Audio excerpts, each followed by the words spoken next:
দিনাজপুরের ঘোড়াঘাটে সড়ক দুর্ঘটনায় ৫ জন নিহত হয়েছে, আহত হয়েছেন অন্তত ১৫ জন। মুন্সিগঞ্জের মাওয়ায় পদ্মা সেতুতে ট্রাকের পেছনে একটি যাত্রীবাহী বাসের ধাক্কায় মারা গেছে আরও ২ জন। গুরুতর আহত হয়েছেন অন্তত ১০ জন। সহকর্মীদের তথ্য ছবিতে প্রতিবেদন। শনিবার ভোরে দিনাজপুর গোবিন্দগঞ্জ মহাসড়কের নূরজাহানপুর এলাকায় আমবোঝাই একটি ট্রাক দাঁড়িয়েছিল। এ সময় দিনাজপুর থেকে ছেড়ে আসা ঢাকাগামী নাবিল পরিবহনের একটি বাস নিয়ন্ত্রণ হারিয়ে পেছনে থাকা দুটি ট্রাকে ধাক্কা দেয়। এতে দুমড়ে মুচড়ে যায় বাসটি। ঘটনাস্থলেই মারা যান ৫ যাত্রী। এ ঘটনায় আহত হন অন্তত ১৫ জন।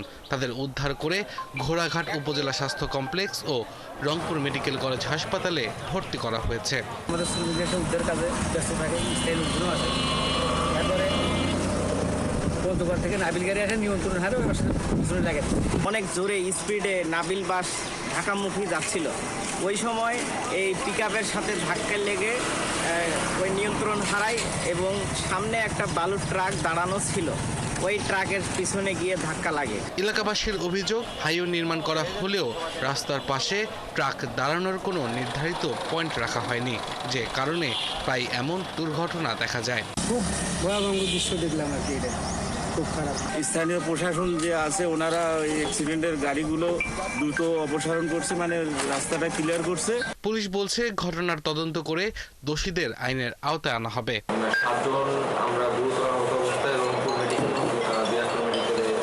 ভর্তি আছে। এছাড়াও 10 থেকে 15 জন আহত হয়েছে।